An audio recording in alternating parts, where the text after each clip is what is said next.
أن الحمد لله نحمده ونستعينه ونستغفره ونؤمن به ونتوكل عليه ونعوذ بالله من شرور أنفسنا ومن سيئات أعمالنا من يهده الله فلا مضل له ومن يضلله فلا هادي له ونشهد أن لا إله إلا الله وحده لا شريك له ونشهد أن سيدنا ومولانا محمدا عبده ورسوله أما بعد أعوذ بالله من الشيطان الرجيم بسم الله الرحمن الرحيم يا أيها الناس اتقوا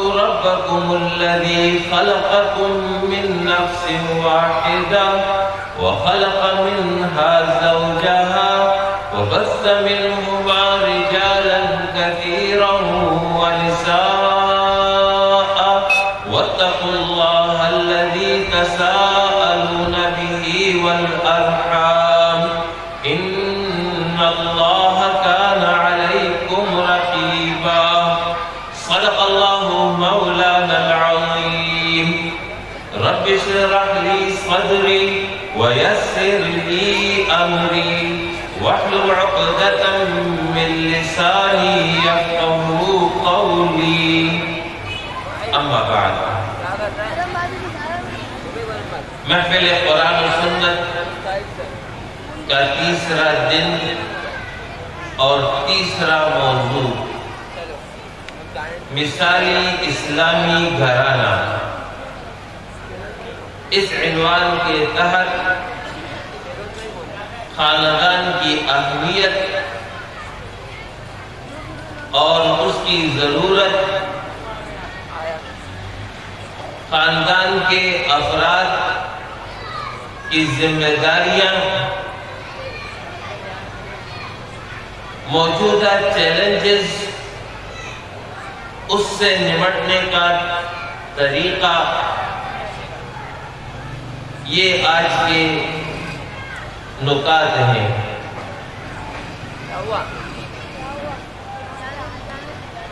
اللہ رب العالمین نے انسان کو اشرف المخلوقات بنایا، اسے زمین پر خلافت عطا کی، زمین کی اشیاء کو اس کے لیے مسخر کیا۔ تو اس بنا پر انسان باقی مخلوقات پر ایک امتیازی شان رکھتا ہے، اس کی امتیازی خصوصیات ہیں۔ ان امتیازی خصوصیات میں سے ایک اہم خصوصیت اس کا خاندانی نظام ہے۔ اس خاندانی نظام کی ابتدا انسان کی پیدائش کے ساتھ ہی رکھ دی گئی تھی۔ آدم علیہ السلام اکیلے نہیں تخلیق کیے گئے۔ جہاں آدم کی تخلیق ہوئی وہاں اسی مٹی سے حضرت حوا کی تخلیق ہوئی، جوڑے کی شکل میں، خاندان کی حیثیت میں، یہ جنت میں ٹھہرائے گئے اور جوڑے کی شکل میں زمین پر بھیجے گئے۔ یہ جو لوگوں میں معروف ہے کہ آدم علیہ السلام اپنے طور پر زمین پر آئے اور حوا اپنے طور پر آئی اور سری لنکا کے کسی پہاڑ پر دونوں کی اتفاقاً ملاقات ہو گئی، اس کی کوئی حقیقت نہیں ہے۔ جوڑے کی شکل میں جنت میں ٹھہرے اور جوڑے کی شکل میں زمین پر اترے، یہ پہلا رشتہ ہے جو انسانوں کے درمیان وجود میں آیا۔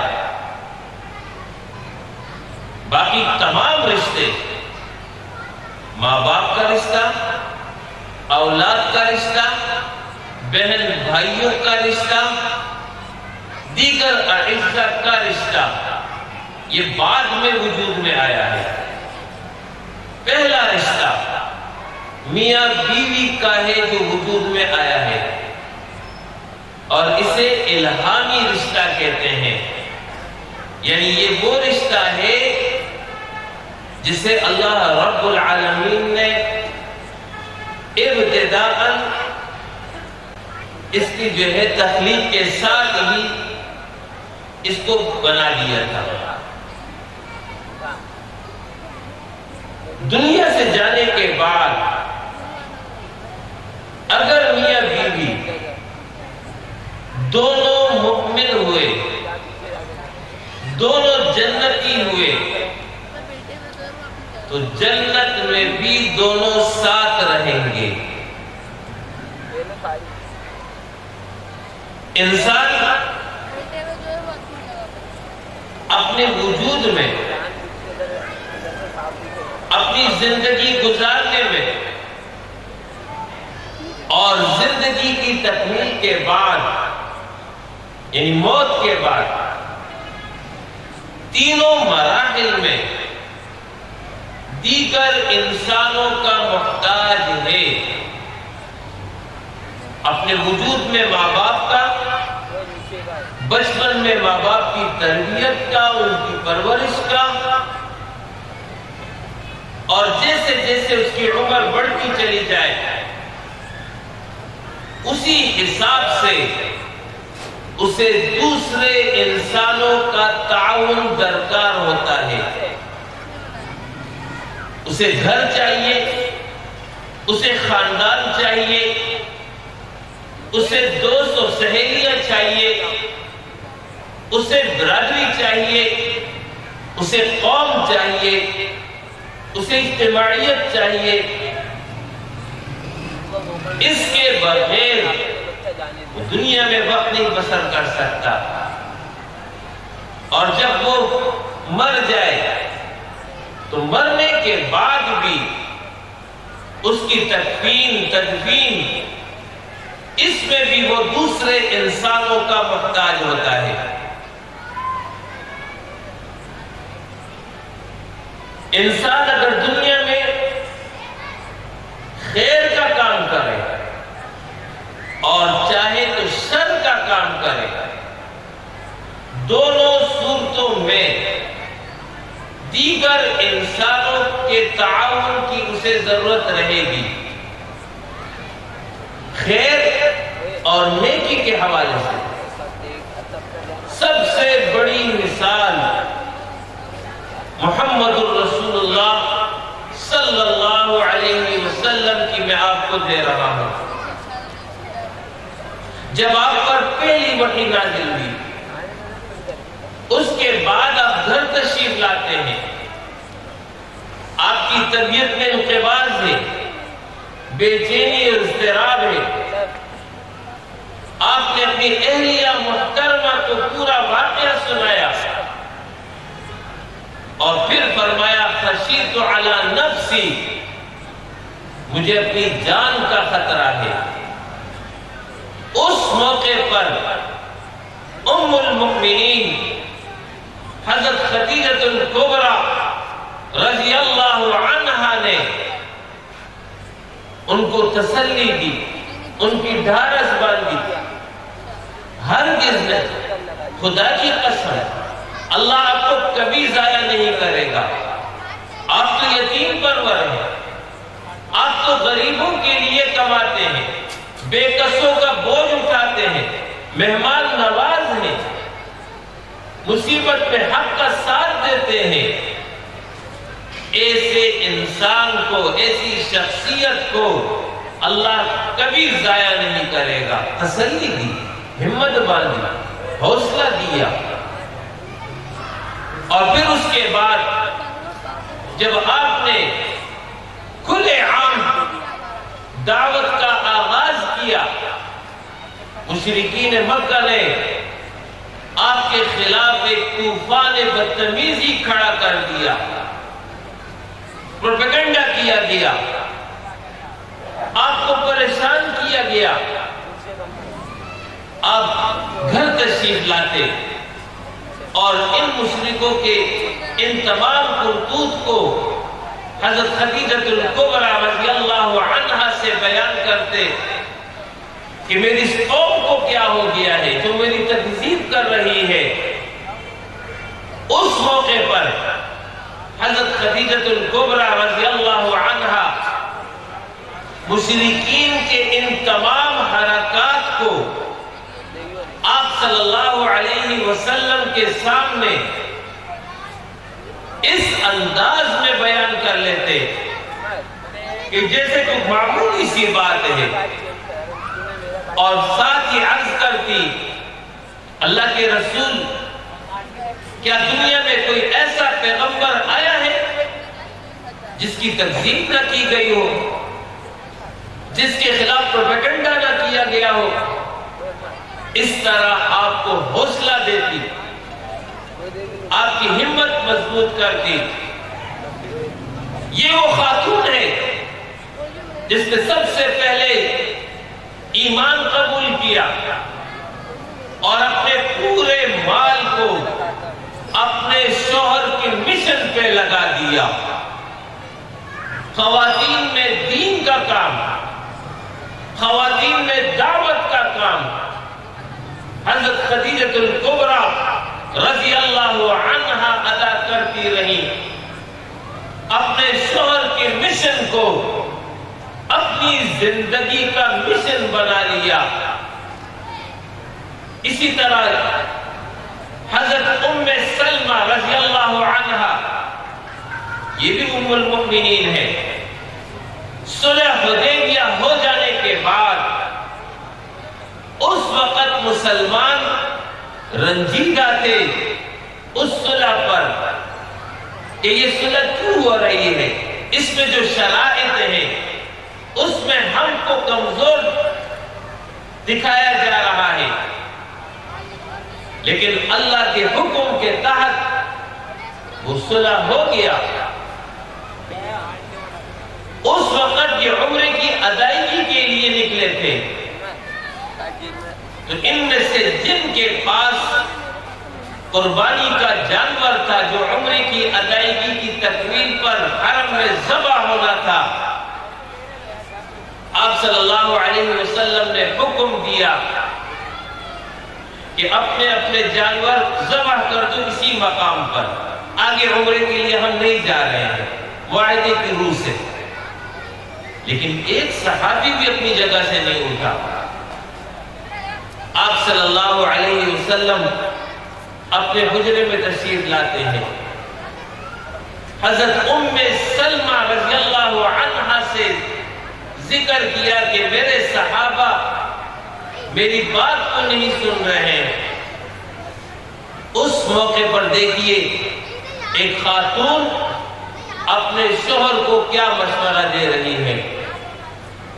حضرت ام سلمہ رضی اللہ عنہا نے عرض کیا اللہ کے رسول، کیا آپ چاہتے ہیں کہ آپ کے صحابہ اپنے اپنے جانوروں کو ذبح کر دیں؟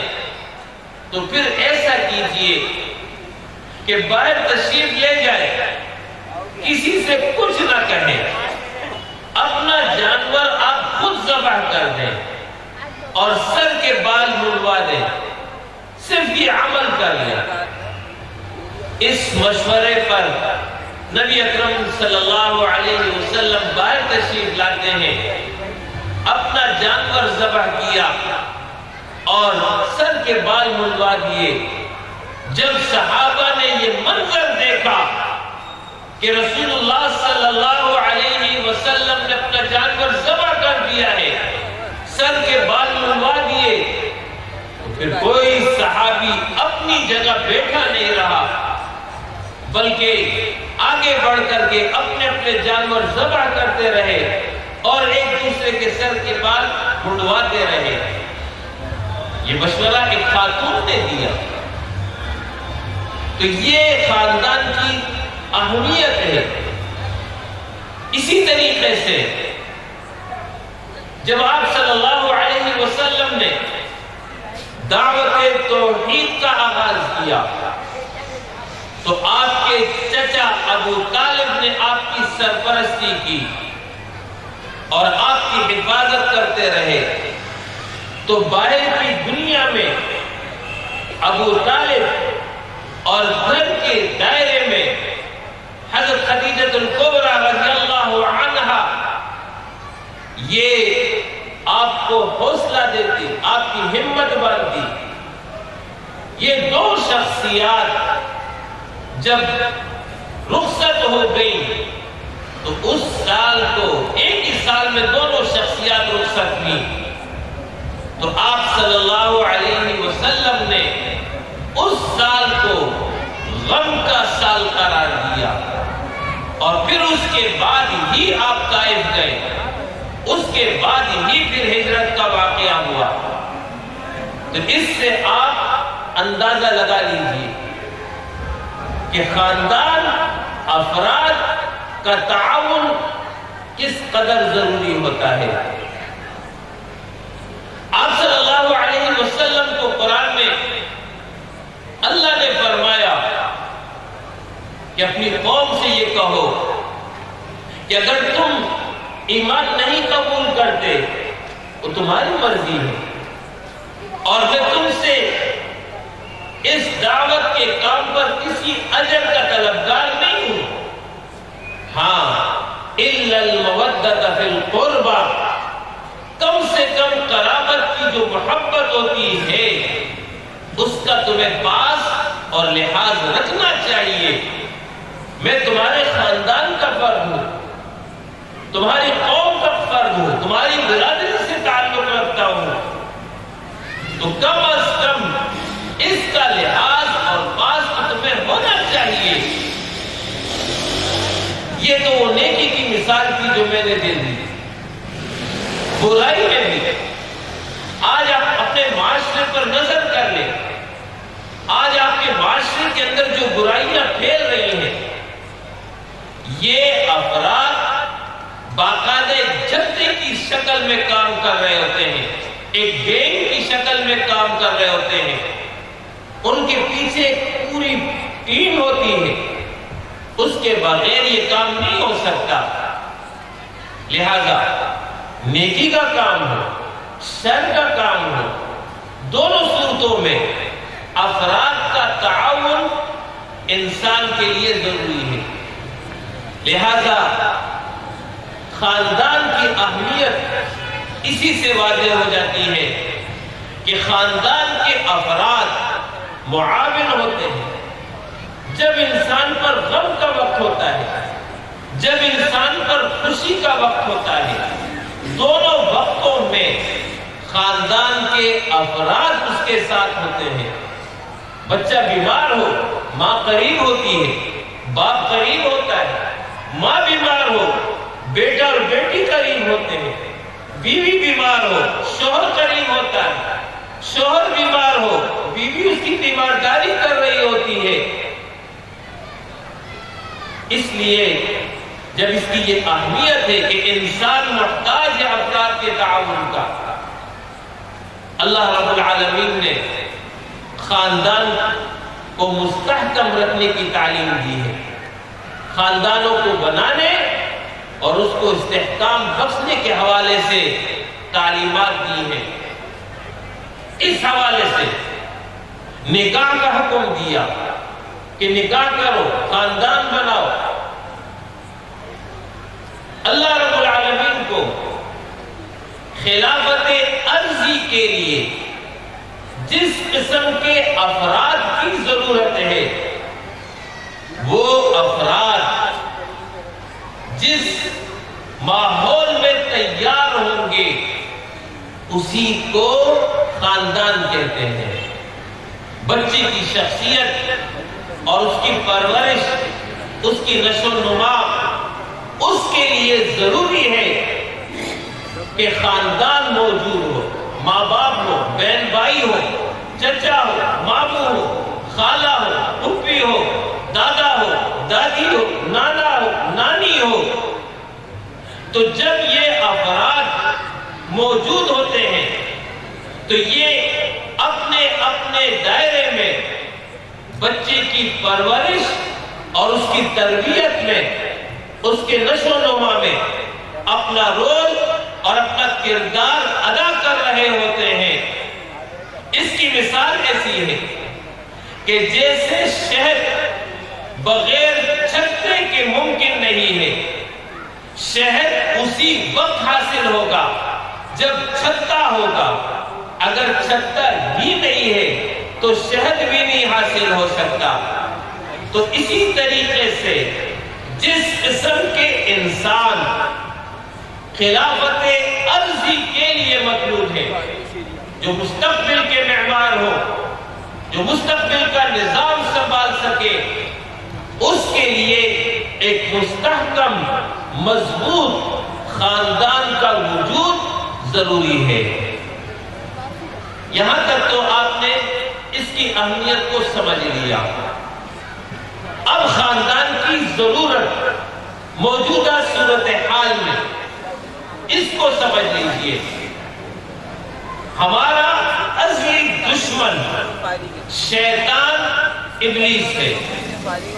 اس نے روز اول سے یہ عہد کیا ہوا ہے کہ میں اس انسان کو گمراہ کروں گا، اس کو، یہ آدم کی اولاد ہے، اپنے ساتھ جہنم میں لے کے جاؤں گا۔ لہذا اس غرض کے لیے جہاں اس کے بہت سارے اہداف ہیں، ان اہداف میں ایک اہم ہدف خاندان کو توڑنا ہے۔ اس کے پیش نظر یہ کام ہے کہ میاں بیوی کے درمیان جدائی اور تفریق لے آؤں۔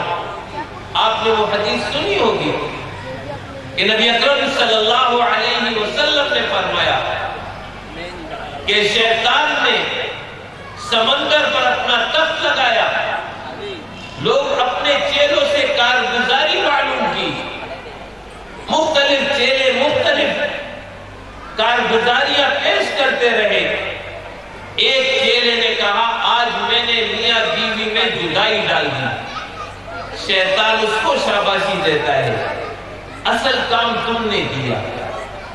تو شیطان کا ہدف خاندان ہے، اور آج شیطان کی ذریت جو انسانوں کی شکل میں موجود ہے، من الجنتی والناس، یہ شیطان جنوں میں سے بھی ہے، یہ شیطان انسانوں میں بھی ہوتا ہے۔ تو انسانوں میں جو اس کی ذریت ہے، جو اس کے پیروکار ہیں، آج یہ مغرب کی صورت میں اس وقت اس کے جو ہے اعلی کار بنے ہوئے ہیں۔ مغرب کا تصور حیات، پہلے اس کو سمجھ لیجئے۔ مغرب کا تصور حیات یہ ہے کہ مادہ سے انسانی زندگی کا آغاز ہو، مادیت پر انسانی زندگی کا اختتام ہو۔ ان کے پیش نظر صرف دنیا ہے، خواہشات کی پیروی، لذات کا حصول، معاشی ترقی، یہی جو ہے ان کے پیش نظر ہے۔ لہذا اس غرض کے لیے ان کی تمام پالیسیاں ہیں، اس غرض کے لیے ان کی تمام محنتیں ہیں۔ اس تصور حیات میں ان کے ہاتھ سے دو قسم کے افراد ہیں جو کارآمد ہیں، وہ ہے مرد اور عورت۔ مرد اور عورت اس کے علاوہ کوئی اور ان کے ہاں کارآمد شے نہیں ہے۔ لہذا خاندان، معاشرہ ان کے پیش نظر نہیں ہے، ان کے نزدیک فرد ہے۔ فرد اس کا تعلق ہوگا اپنے ادارے کے ساتھ، اپنی ریاست کے ساتھ۔ لہذا مرد جس ادارے میں ملازمت کر رہا ہے اس کے ساتھ اس کا تعلق ہے، جس ریاست کا وہ باشندہ ہے اس ریاست کے ساتھ اس کا تعلق ہے۔ اس مرد کا اپنی بیوی، اپنے خاندان، اپنے قوم، اس کے ساتھ کوئی تعلق نہیں ہے۔ اسی طرح بیوی یعنی عورت جس ادارے میں ملازمت کر رہی ہے وہ اس ادارے کے ساتھ تعلق رکھتی، وہ اس ریاست کے ساتھ تعلق رکھے گی جس ریاست میں وہ بحیثیت رعایا رہ رہی ہے۔ شوہر کے ساتھ اس کا کوئی تعلق نہیں، بچوں کے ساتھ اس کا کوئی تعلق نہیں۔ لہذا اس تصور حیات میں صرف افراد ہیں، خاندان نہیں ہے، معاشرہ نہیں ہے۔ جب خاندان نہیں ہے تو پھر میاں بیوی کا تصور بھی نہیں ہے، پھر ماں باپ کا تصور بھی نہیں ہے، پھر دیگر رشتوں کا بھی کوئی پاس اور کوئی لحاظ نہیں ہے۔ یہی وجہ ہے کہ جب بچے پیدا ہو جائیں تو ان کو چائلڈ کیئر سینٹر میں چھوڑ آتے ہیں، اور ماں باپ جب بوڑھے ہو جاتے ہیں تو انہیں اولڈ ہاؤسز کے حوالے کر دیتے ہیں، اس لیے کہ اب یہ ان کے کام کی چیز نہیں ہے۔ یہ ہے وہ مغرب کا تصور۔ جبکہ اسلام کا تصور میں نے آپ کو بتا دیا کہ اسلام کا تصور یہ ہے کہ انسان اس زمین پر اللہ کا خلیفہ ہے، اس کی ذمہ داری ہے کہ وہ اپنی ذاتی زندگی میں بھی، اپنے گھر کی زندگی میں بھی، اپنے معاشرے کی زندگی میں بھی اللہ کے احکام کے مطابق عمل کرے گا اور عمل کروائے گا۔ لہذا اسلام کا تصور حیات اور مغرب کا تصور حیات، ان دونوں میں اتنا فرق ہے جتنا کہ آسمان اور زمین میں فرق ہے۔ لہذا آج کی جو غالب تہذیب ہے جس کو ہم مغربی تہذیب کہتے ہیں، یہ مغربی تہذیب جب اس نے اپنے کارنامے اپنے ہاتھ دکھا دیے، اب اس کی یہ کوشش ہے کہ یہ پوری دنیا پر لاگو ہو جائے، پوری دنیا ایک گاؤں کی مانند ہو جائے، پوری دنیا پر ایک نظام قائم ہو جائے جس کو یہ ورلڈ آرڈر کہتے ہیں۔ اس ورلڈ آرڈر میں رکاوٹ دین اسلام ہے، اسی وجہ سے دین اسلام اس وقت ہدف بنا ہوا ہے، اور یہ ہمارا خاندانی سسٹم اور خاندانی نظام یہ ان کی راہ میں رکاوٹ ہے۔ لہذا اس وقت مغرب کی کوشش یہ ہے کہ اسلام کا جو دیا ہوا یہ خاندانی سسٹم اور خاندانی نظام ہے اس کو توڑ پھوڑ دیا جائے، میاں بیوی کو الگ کر دیا جائے، ماں باپ اور اولاد کے درمیان جدائی لے آئی جائے۔ اس حوالے سے قوانین بنائے جا رہے ہیں، اس حوالے سے پروگرامات لائے جا رہے ہیں۔ یہ جو پنجاب میں اور پھر سینٹ اور قومی اسمبلی میں انسداد تشدد بل کے نام سے جو کچھ ابھی قریب کی ماضی میں ہوا، اگر یہ قانون منظور ہو جائے اور اس پر عمل درآمد شروع ہو جائے تو پھر اس کے بعد پھر ہمارا خاندانی نظام یہ جو ہے گرم برم ہو جائے گا۔ یہ انسداد تشدد بل نہیں ہے بلکہ گھر توڑ بل ہے۔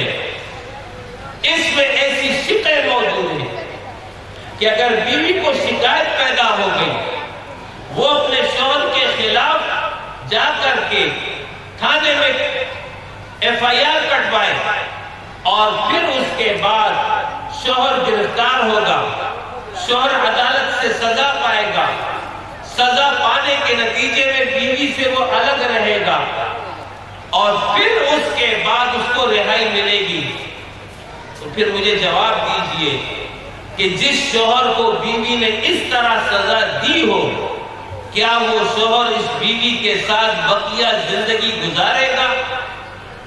اسی طرح بیٹا یا بیٹی، اس کو اگر باپ نے ڈانٹ دیا، اس کی اصلاح کے حوالے سے اس کو کچھ کہہ دیا، تو اس نے اگر اپنے باپ کے خلاف جا کر کے تھانے میں رپورٹ کرا دی تو تھانے والے جا کر کے اس کے باپ کو گرفتار کر دیں گے اور اس کے مطابق جو بھی کارروائی ہوگی اس کو چلائیں گے۔ تو کیا خیال ہے اس کارروائی ہونے کے بعد کیا یہ باپ اپنے بچوں سے محبت رکھے گا؟ کیا یہ باپ بچوں کی تربیت میں اپنا مال خرچ کرے گا؟ یہ ہے وہ ایجنڈا جو یہاں لاگو کیا جا رہا ہے۔ جماعت اسلامی کا واحد سینیٹر مشتاق احمد نے بروقت اس کا نوٹس لیا۔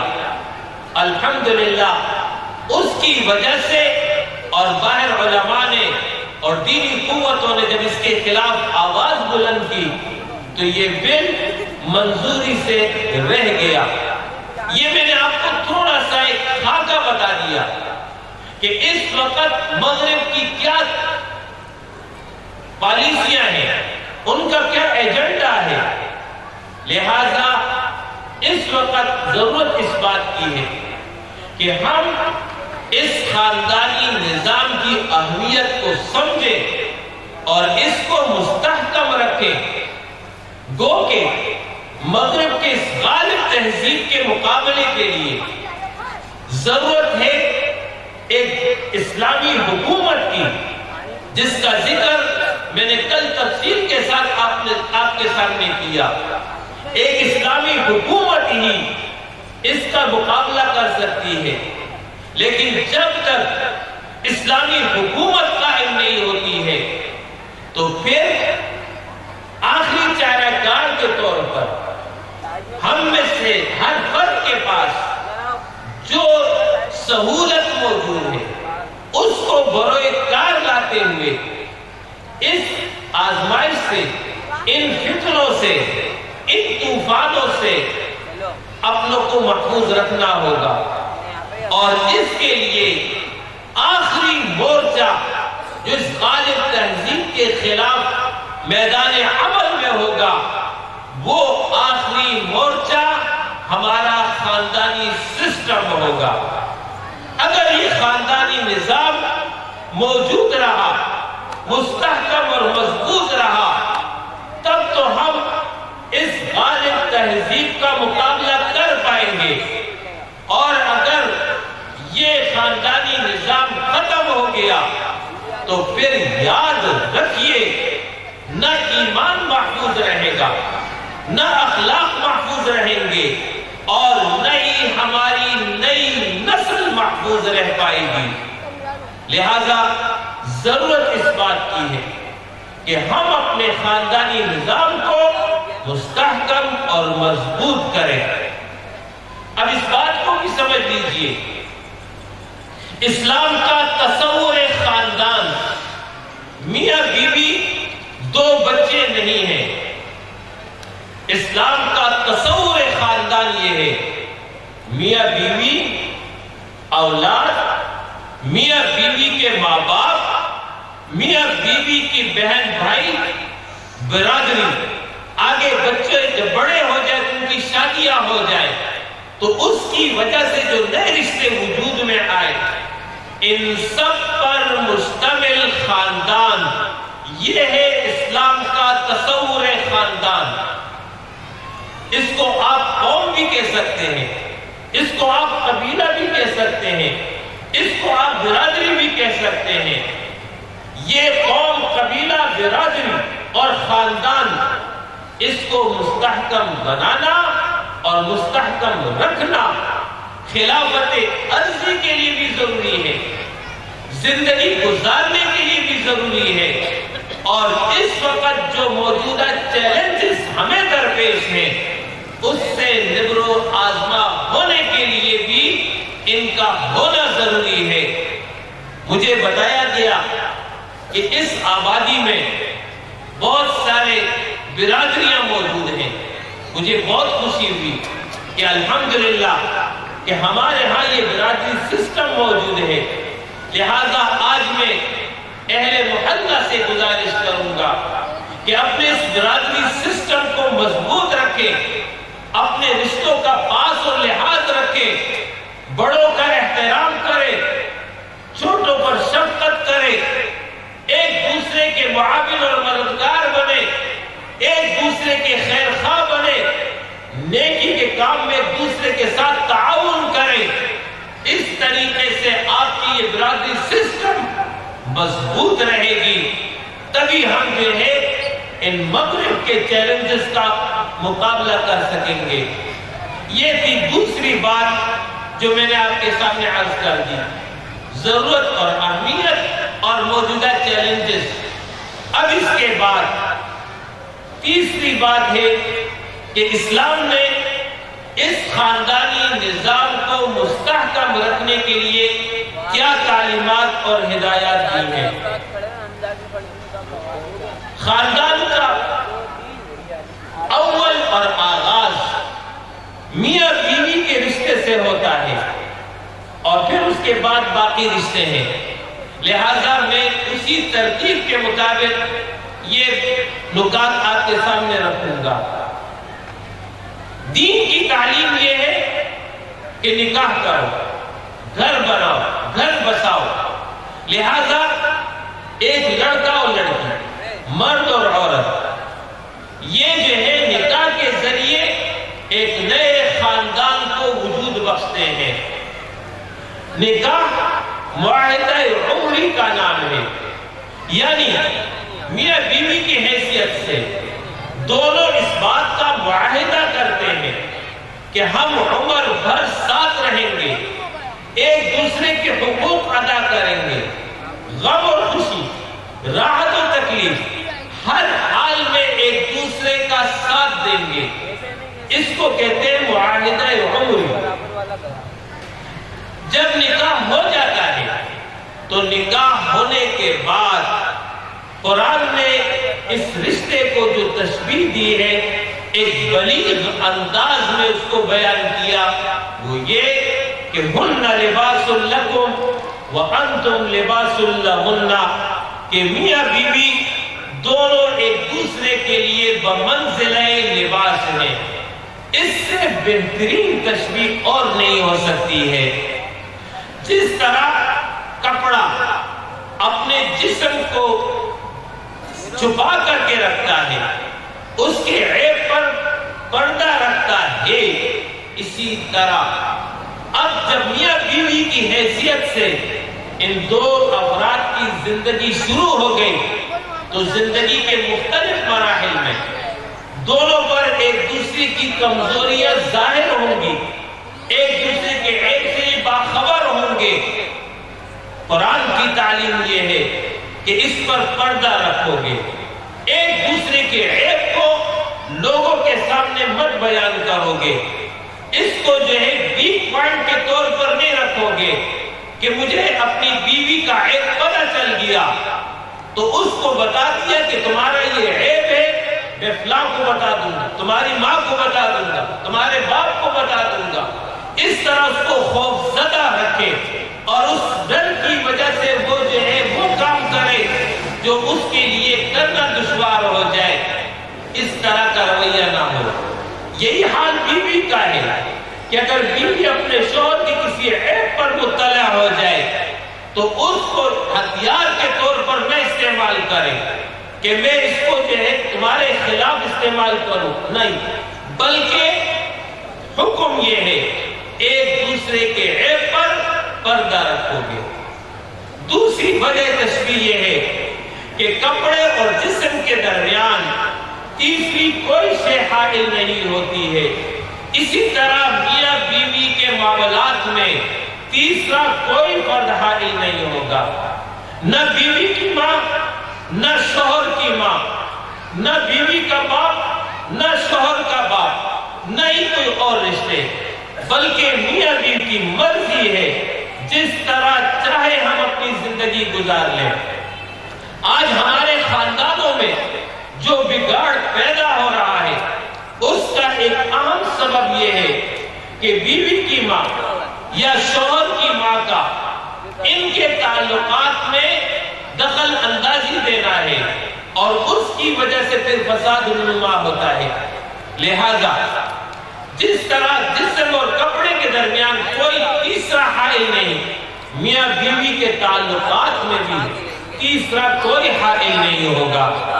تیسری وجہ تشبیہ یہ ہے کہ جس طرح کپڑا جسم کو سردی سے، گرمی سے، گرد و غبار سے محفوظ رکھتا ہے، اسی طرح میاں بیوی بھی زندگی کے مختلف مراحل میں غم، پریشانیاں، تکالیف، یہ سب کچھ آئیں گے، ان تمام مراحل میں یہ ایک دوسرے کے معاون ہوں گے، ایک دوسرے کی مددگار ہوں گے، ایک دوسرے کا سہارا ہوں گے۔ اس لیے قرآن نے اس کو جسم اور لباس سے تشبیہ دی ہے۔ جب یہ رشتہ قائم ہو گیا، ایک چھوٹی اجتماعیت وجود میں آ گئی، اللہ رب العالمین نے اس اجتماعیت کی سربراہی مرد کے حوالے کی۔ الرجال قوامون علی النساء، مرد عورتوں پر قیم ہے۔ قیم عربی میں نگران، نگہبان، ذمہ دار، منتظم کو کہتے ہیں، حکمران کو نہیں کہتے ہیں کہ وہ اپنی حکومت قائم کرے، نہیں، مرد کی ذمہ داری ہے کہ وہ بیوی کی کفالت کرے۔ روزی کمانا مرد کی ذمہ داری ہے، بیوی کو گھر فراہم کرنا مرد کی ذمہ داری ہے، بیوی کی ضروریات کو پورا کرنا یہ شوہر کی ذمہ داری ہے۔ لہذا کفالت اس کے اوپر ہے، تربیت اس پر ہے، بیوی کی تربیت، بیوی کو دین کی راہ پہ چلانا، بیوی کو دین کی راہ پر قائم رکھنا یہ شوہر کی ذمہ داری ہے۔ قُوا أَنفُسَكُمْ وَأَهْلِيكُمْ نَارًا، خود بھی جہنم کی آگ سے بچو، اپنے گھر والوں کو بھی جہنم کی آگ سے بچاؤ۔ وَأْمُرْ أَهْلَكَ بِالصَّلَاةِ وَاصْطَبِرْ عَلَيْهَا، اپنے گھر والوں کو نماز کا حکم کرو، خود بھی نماز پر قائم رہو۔ لہذا یہ مرد کی ذمہ داری ہے کہ کفالت بھی کرے، تربیت اور پرورش بھی کرے۔ الا کلکم راع وکلکم مسئول عن رعیتہ والرجل راع علی اہل بیتہ، تم میں سے ہر ایک نگران ہے اس کے ماتحت رعیت کے بارے میں۔ اللہ قیامت میں سوال کرے گا تو شوہر سے بیوی کے بارے میں اللہ سوال کرے گا، کیا تربیت کی، کتنے حقوق ادا کیے، کتنی ذمہ داری نبھائی ہے۔ لہذا مرد ذمہ دار ہے، مرد کی دوہری ذمہ داری، اپنی بھی اور اپنے بیوی اور بچوں کی بھی ذمہ داری اس پر ہے۔ اب جب مرد ناظم بن گیا، منتظم بن گیا، تو کوئی بھی نظم بغیر اطاعت کے نہیں قائم ہو سکتا۔ لہذا دوسری طرف بیوی اور بچوں کو شوہر کی اطاعت کا حکم دیا گیا۔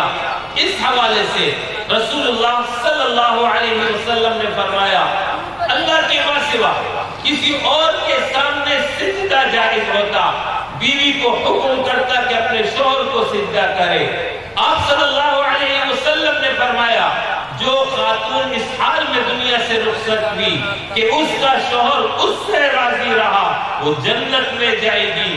آپ صلی اللہ علیہ وسلم نے فرمایا، جب خاتون 5 وقت نماز پڑھے، ماہ رمضان کے روزے رکھے، اپنی عزت کی حفاظت کرے، اپنے شوہر کی اطاعت کرے، تو جنت کے 8 دروازے اس کے لیے کھول دیے جائیں گے، جس دروازے سے چاہے وہ جنت میں داخل ہو جائے۔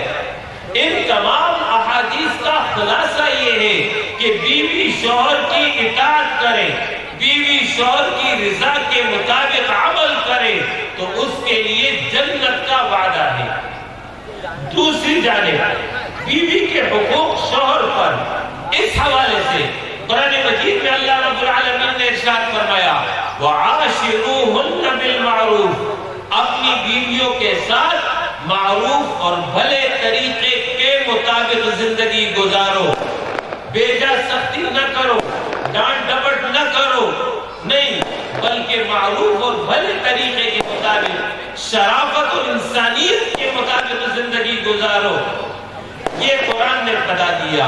اور پھر رسول اللہ صلی اللہ علیہ وسلم نے اس کی تفصیل بیان کی، ارشاد فرمایا تم میں بہترین شخص وہ ہے جو اپنے گھر والوں کے ساتھ حسن سلوک رکھتا ہو، اور میں تم سب سے زیادہ اپنے گھر والوں کے ساتھ حسن سلوک رکھتا ہوں۔ حسن سلوک نرم رویہ، محبت، پیار، شفقت، درگزر کرنے والا رویہ، سختی کا رویہ نہ ہو، غصے کا رویہ نہ ہو، ایسی کیفیت نہ ہو کہ شوہر گھر پہ موجود تو بیوی کانپ رہی ہو، بچے ڈر رہے ہوں، گھر میں داخل ہو تو خوف اور ہراس کی کیفیت دوڑ جائے، نہیں یہ کیفیت نہیں ہونی چاہیے۔ آپ صلی اللہ علیہ وسلم کی حدیث کا مفہوم یہ ہے کہ عورتوں سے متعلق میرا تاکیدی حکم یاد رکھو، عورت پستی سے پیدا کی گئی، پستی میں اوپر والا حصہ سب سے زیادہ ٹیڑھا ہوتا ہے، تم نے اگر اپنی بیوی کو سیدھا کرنے کی کوشش کی نہیں کر سکو گے، توڑ دو گے۔ مطلب حدیث کا یہ ہے کہ عورت کے مزاج میں طبعاً اور فطرتاً ٹیڑھ پن موجود ہے، اس سے غلطی ہوگی، اس سے کوتاہی ہوگی، وہ کبھی تمہارا کہنا نہیں مانے گی، وہ کبھی تم سے زبان درازی کر جائے گی، لیکن اس کا طریقہ یہ نہیں ہے کہ ہر وقت ڈانٹ ڈپٹ کرتے رہو، محاسبہ کرتے رہو، شک اور وہم میں مبتلا ہو۔ فرمایا اگر ہر وقت اس کیفیت پہ رہو گے تم اپنے گھر کو برباد کر دو گے، تو پھر کیا کرو؟ تو وہ بھی آپ صلی اللہ علیہ وسلم نے بتایا۔ آپ صلی اللہ علیہ وسلم نے فرمایا کوئی مومن اپنی مؤمنہ بیوی سے اس کی کسی عیب کی وجہ سے بغض نہ رکھے، عداوت نہ بنائے، اس لیے کہ اگر اس کو اس کی ایک عادت پسند نہیں ہے تو دوسری عادت پسند بھی ہوگی۔ مطلب حدیث کا یہ ہے کہ کوئی بھی انسان 100% کامل نہیں ہوتا ہے، عیب نقص ہر انسان میں ہوتا ہے، انسان مرتب ہے اچھائیوں کا اور برائیوں کا، اس میں اچھائی بھی ہوتی ہے، اس میں برائی بھی ہوتی ہے، خوبی بھی ہوتی ہے، عیب بھی ہوتا ہے، لہذا تعلیم کیا گیا کہ خوبیوں سے فائدہ اٹھاؤ اور غلطیوں پر اور عیب پر پردہ ڈالو، نظر انداز کر دو، چشم پوشی کیا کرو۔ آپ صلی اللہ علیہ وسلم نے فرمایا جس طرح تم کھاتے اور پہنتے ہو اپنی بیویوں کو کھلاؤ اور پہناؤ، خبردار ان کے چہروں پر مت مارنا، ان کی برائی لوگوں کے سامنے مت بیان کرنا، ان کو گھروں سے نہ نکالنا۔ ہاں ناراضگی ہو گئی ہے، گھر میں علیحدگی اختیار کر سکتے ہو، زیادہ سے زیادہ کمرے میں بستر الگ کر لو، اس حد تک کی ناراضگی، اس کا لحاظ رسول اللہ صلی اللہ علیہ وسلم نے کیا۔ انسانی نفسیات کا خیال رکھا ہے کہ بعض اوقات انسان کی طبیعت ایسی بن جاتی ہے کہ وہ اپنی بیوی سے ناراض ہو گیا تو پھر زیادہ سے زیادہ یہ کہ بستر الگ کر لو، لیکن اس سے زیادہ کی اجازت نہیں ہے کہ غصے میں آ کر کے اس کو سسرال چھوڑاؤ، یا غصے میں آ کر کے بیوی از خود میکے چلی جائے، یا غصے میں آ کر کے شوہر جو ہے 3 طلاق زبان سے نکال دے۔ ہمارا المیہ یہ ہے کہ ناواقف لوگ، بے وقوف اور نادان لوگ اپنی ساری مردانگی طاقت کا اظہار زبان کے ان 3 الفاظ کے ذریعے کرتے ہیں، اور جب یہ 3 الفاظ زبان سے ادا ہو جاتے ہیں اور بعد میں جب عقل ٹھکانے لگتی ہے، اس وقت پھر پشیمان ہوتے ہیں، پھر مولوی صاحب کے پاس آتے ہیں، یہ وہ غصے میں تھا جی، مجھے پتہ نہیں چلا جی، زبان سے نکل گیا، 3 ہو گیا، اب کیا کروں؟ تو کوئی طلاق کوئی بریانی کی ڈش تو نہیں ہے کہ آدمی خوشی سے پیش کرتا ہے کہ جی یہ آج آپ کے لیے یہ میرے طرف سے تحفہ ہے۔ طلاق غصے میں دی جاتی ہے، طلاق ناراضگی میں دی جاتی ہے، لیکن اللہ رب العالمین نے مرد کو اتنی عقل دی ہے، اتنی استعداد دی ہے کہ اپنے جذبات کو قابو کر سکتا ہے، اپنے جذبات کو کنٹرول کر سکتا ہے، لیکن جب مرد جھوٹی انا کے اس میں آتا ہے اور تکبر اور فخر کی کیفیت میں مبتلا ہوتا ہے، تو پھر اس وقت وہ شیطان کے شکنجے میں آ جاتا ہے۔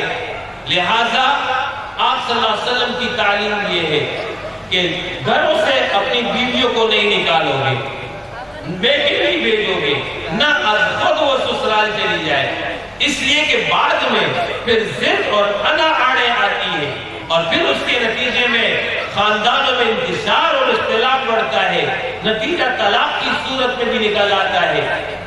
صحیح طریقہ یہ ہے کہ اگر ناراضگی ہو گئی ہے تو دونوں ایک دوسرے کی بات گھر میں سنیں توجہ کے ساتھ، اور جس کی غلطی اپنی اصلاح کر لے، اس میں کسی کی ہار اور کسی کی جیت نہیں ہوتی ہے، اور نہیں اختلاف کی بات، نہیں جو ہے غصے کی بات، ناراضگی کی بات۔ ایک دوسرے کے ماں باپ کے سامنے اس کا تذکرہ کیا جائے، ایک دوسرے کی بہنوں کے سامنے اس کا ذکر کیا جائے، اس لیے کہ 2 افراد کی بات جب 2 خاندان میں پھیلتی ہے تو نتیجہ انتشار کی صورت میں نکلتا ہے۔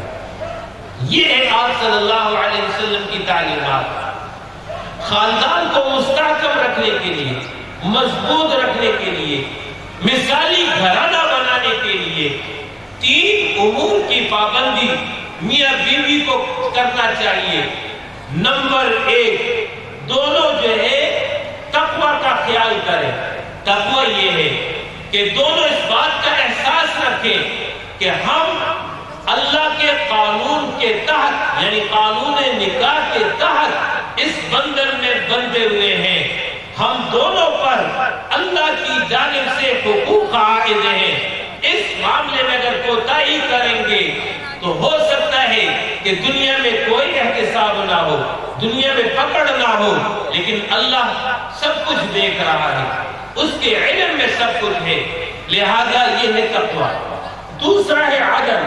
عدل یہ ہے کہ جس کا جو حق ہے وہ پورا کا پورا دیا جائے، اپنی بیویوں کو کھلاؤ، پہناؤ، اچھی طرح رکھو۔ اور تیسرا یہ احسان۔ احسان یہ ہے کہ حق سے زیادہ دو، اچھا کھلاؤ، اچھا پہناؤ۔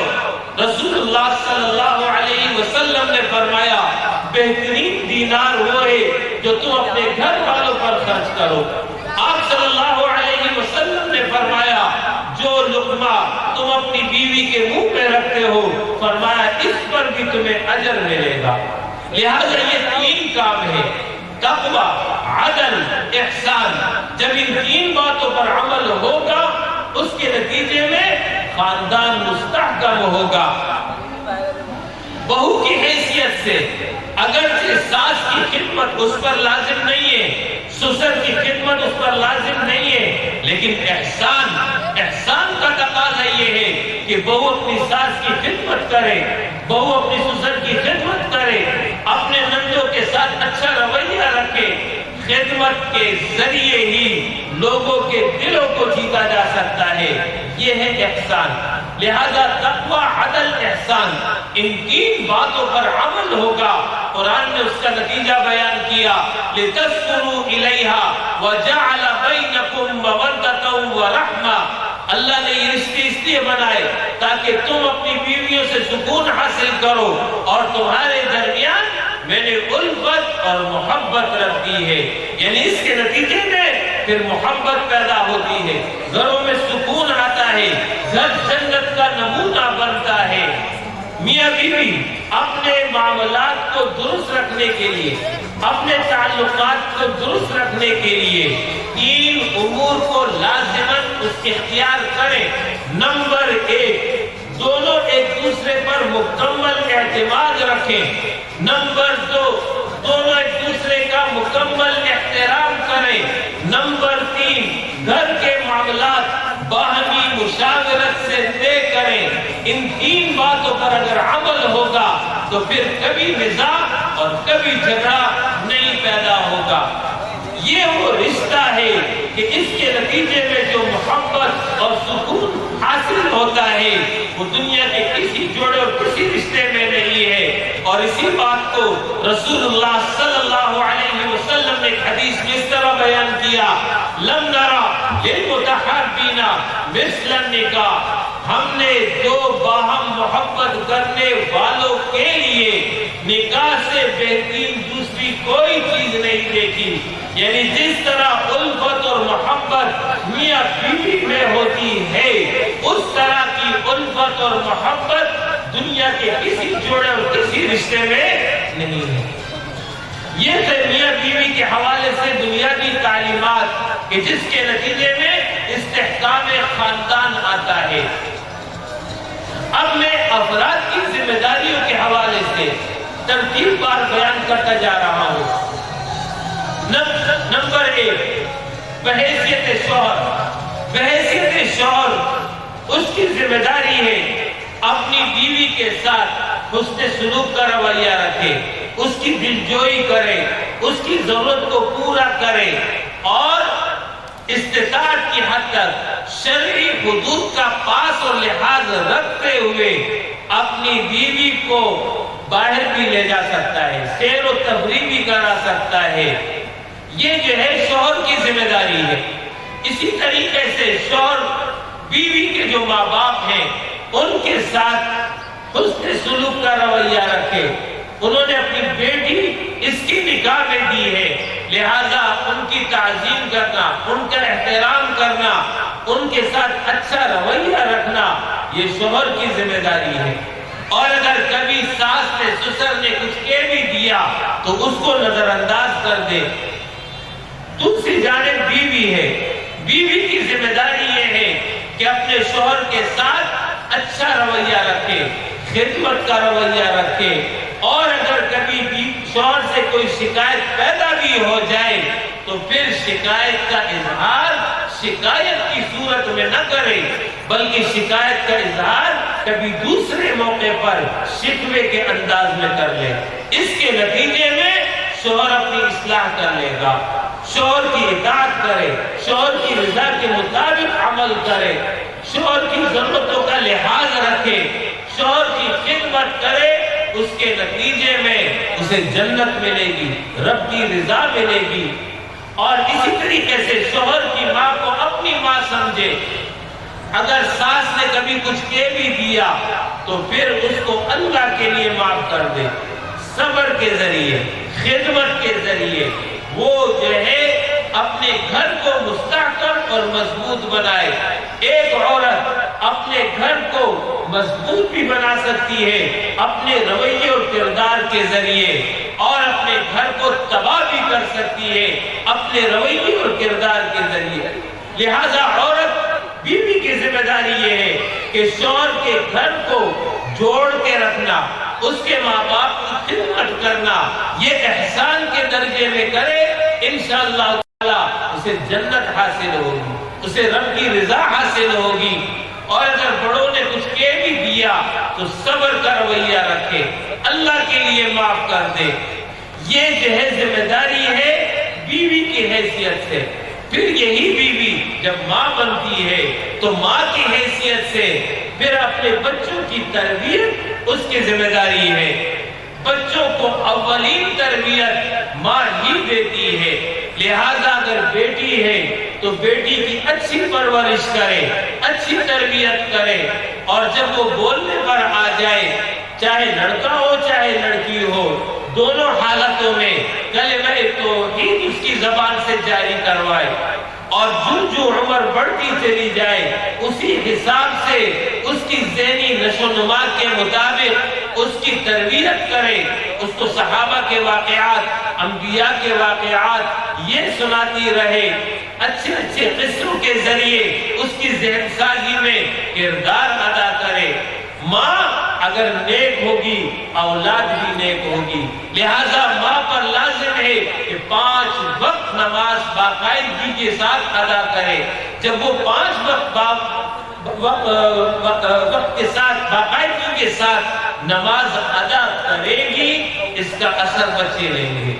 لہذا اگر بچی گھر پہ موجود ہے، ماں نماز پڑھ رہی ہے، چھوٹی بچی ہے 4 سال 5 سال 6 سال کی، اس کے لیے جا نماز بچھا دے۔ وہ نماز نہیں پڑھ سکتی لیکن ماں کی نقل اتارے گی۔ یہ نقل جب وہ اتارے گی تو آہستہ آہستہ اس کی عادت آتی چلی جائے گی۔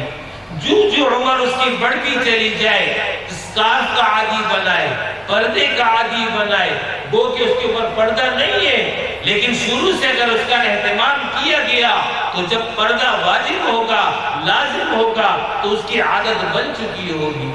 اسی طرح چھوٹا بچہ لڑکا ہے، اس کی اچھی تربیت کرے، اس کے اخلاق کی طرف توجہ دے، اس کو اچھے ماحول کی طرف بھیجے، اس کو اچھی تعلیم گاہ میں جو ہے داخل کرائے۔ بحیثیت ماں ابتدائی تعلیم و تربیت یہ اس کا کردار اور رول ہے۔ اسی طریقے سے بحیثیت باپ اب اس کی ذمہ داری ہے کہ جب بچے 7 سال کی عمر کے ہو جائیں اپنے ساتھ مسجد لے کر کے جائے، اور اسی طریقے سے اس سے عمر زیادہ ہو جائے اس حساب سے اس کی تعلیم اور تربیت کا پورا خیال رکھے۔ اور اسی لحاظ سے جب بچے اور بڑے ہوتے چلے جائیں اچھی تعلیم گاہ کا انتخاب کریں، اچھی سوسائٹی کا انتخاب کریں، اچھے دوست اور اچھی سہیلیوں کا انتخاب کریں۔ ایسا نہ ہو کہ یہ بچے جب اسکول کے ماحول میں ہو، یونیورسٹی اور کالج کے ماحول میں ہو، وہاں پر جو ہے وہ ایسے دوستیاں بنا لیں، ایسی سہیلیاں اپنے لیے منتخب کر لیں کہ جس کے نتیجے میں دین اور اخلاق اور عقیدہ سب میں بگاڑ پیدا ہو جائے۔ یہ جو گزشتہ دنوں اسلام آباد میں ایک واقعہ ہوا، ایک خاتون کو اس کے دوست نے جو ہے گھر بلا کر کے باقاعدہ ذبح کیا۔ یہ نوبت کیوں پہنچی؟ یہ نوبت ماں باپ کی نااہلی کی وجہ سے پہنچی۔ جب اس طرح آزاد چھوڑا جائے گا اور اس طریقے سے مخلوق سوسائٹی میں لڑکے اور لڑکیاں پرورش پائیں گے تو پھر اس کا نتیجہ اسی صورت میں نکلے گا۔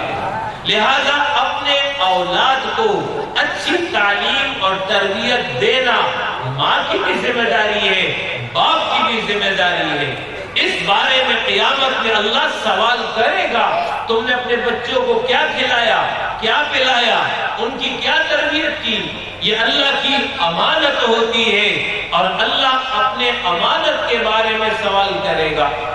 لہذا اچھی گیدرنگ فراہم کرنا، اچھا ماحول فراہم کرنا یہ ماں باپ کی ذمہ داری ہے۔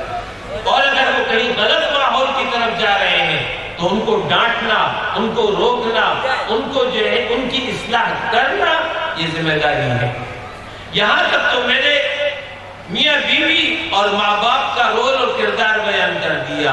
اب اس کے بعد شوہر کے جو ماں باپ ہیں ان کا کردار یہ ہے کہ وہ اپنے بیٹے اور اپنی بہو دونوں کی تربیت کا خیال رکھیں۔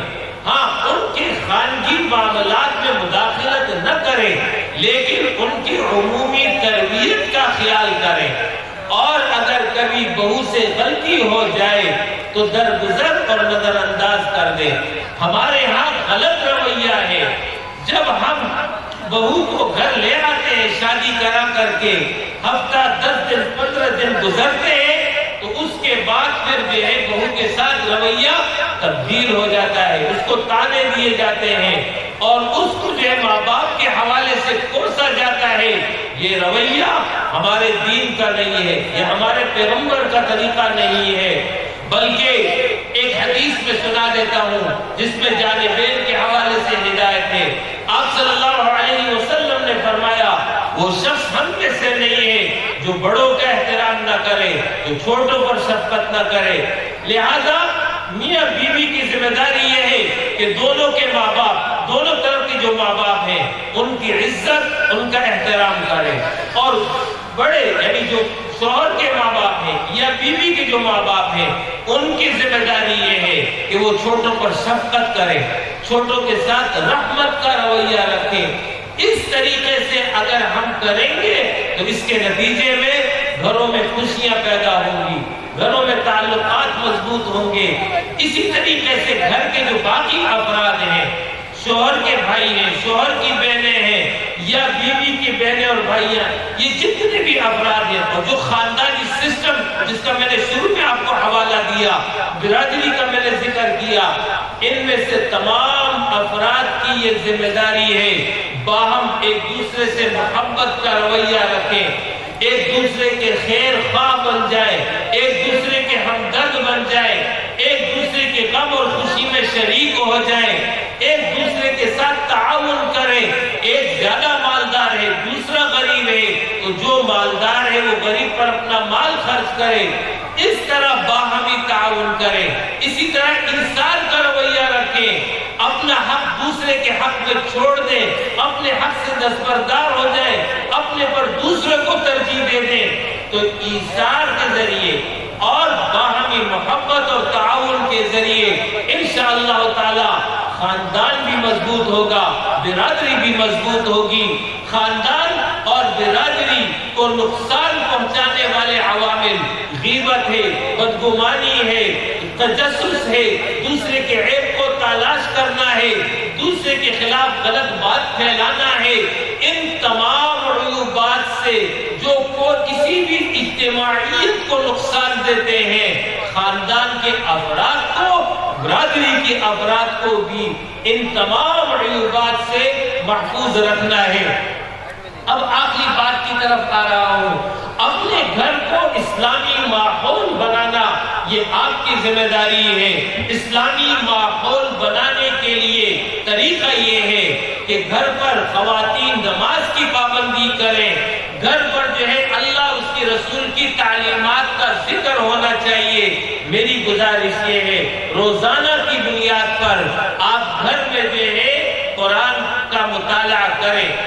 مفکر اسلام سید ابو الاعلی مودودی رحمہ اللہ نے تفہیم القرآن کی صورت میں 6 جلدوں میں بہترین تفسیر لکھی ہے، اس کا مطالعہ کریں، حدیث کی کتاب کا مطالعہ کریں، روزانہ ایک وقت متعین کر لیں جس میں تمام اہل خانہ جمع ہو، چاہے وہ ناشتے کا وقت ہو، چاہے رات کے کھانے کا وقت ہو، جب تمام افراد موجود ہو تو کھانے کے آغاز سے قبل ہی ایک حدیث سنا دیں اور اس کے بعد ایک آیت سنا دیں، اس ایک آیت کی تشریح کر لیں، اس کے بعد سب مل کر کے کھانا کھائیں۔ انشاءاللہ تعالی علم میں بھی اضافہ ہوگا، عمل بھی بہتر ہوگا، اللہ کے ساتھ بھی تعلق مضبوط ہوگا، کھانے میں بھی برکت ہوگی، گھر میں بھی رحمت ہوگی۔ اس کے ساتھ ساتھ میں آپ سے گزارش کر رہا ہوں، اگر آپ شیطان سے بچنا چاہتے ہیں، مغربی تہذیب اور کلچر سے بچنا چاہتے ہیں، ان تمام فتنوں سے محفوظ رہنا چاہتے ہیں، تو اس کے لیے ضروری ہے بہترین اسلامی اجتماعیت کا انتخاب کریں۔ آپ کو ایک بہترین اسلامی اجتماعیت ہی شیطان سے محفوظ رکھ سکتی ہے۔ آپ صلی اللہ علیہ وسلم نے فرمایا اجتماعیت کے ساتھ جڑ کر کے رہو، اس لیے کہ وہ بکری جو ریوڑ سے الگ چلتی ہے بھیڑیا اسی کو دبوچتا ہے، تو شیطان بھی بھیڑیا ہے، اس انسان کو دبوچتا ہے جو اجتماعیت سے ہٹ کر چلتا ہے۔ لہذا میری آپ سے گزارش یہ ہے کہ آپ ایک اسلامی اجتماعیت کا انتخاب کریں۔ الحمدللہ جیسے کل میں نے آپ کے سامنے ذکر کیا تھا کہ جماعت اسلامی کی صورت میں یہ ایک بہترین اسلامی اجتماعیت موجود ہے جو غلبہ دین اور اقامت دین کا کام کر رہی ہے۔ میں آپ کو دعوت دیتا ہوں، آپ آئیے اس بہترین اسلامی اجتماعیت کا حصہ بنے۔ قریب تو آئیے، قریب سے تو دیکھیے، قریب سے دیکھیں گے آپ کو انشاءاللہ بہت اچھا لگے گا۔ اسی کے ساتھ ساتھ میں خواتین کو بھی گزارش کر رہا ہوں کہ خواتین اسلام جماعت اسلامی حلقہ خواتین کے ساتھ جڑ جائیں، اپنی بچیوں کو اسلامی جمعیت طالبات کے ساتھ جوڑ دیں، بزم گل کے ساتھ جوڑ دیں، اپنے لڑکوں کو اسلامی جمعیت طلبہ کے ساتھ جوڑ دیں۔ یہ وہ بہترین اسلامی اجتماعیت ہے، خیر کی اجتماعیت، نیکی کی اجتماعیت۔ انشاءاللہ تعالی اس بہترین اجتماعیت کے نتیجے میں ہم اپنے خاندان کو شیطان کے تمام ہتھ کنڈوں سے محفوظ رکھ پائیں گے۔ ہمارا گھر جنت کا نمونہ ہوگا، رب کی رضا کا سبب ہوگا، اور آخرت میں خوشنودی رب کے حصول کا ذریعہ بھی بن جائے گا۔ اقول قولی ھذا واستغفر اللہ لی ولکم ولسائر المؤمنین وآخر دعوانا ان الحمد للہ رب العالمین۔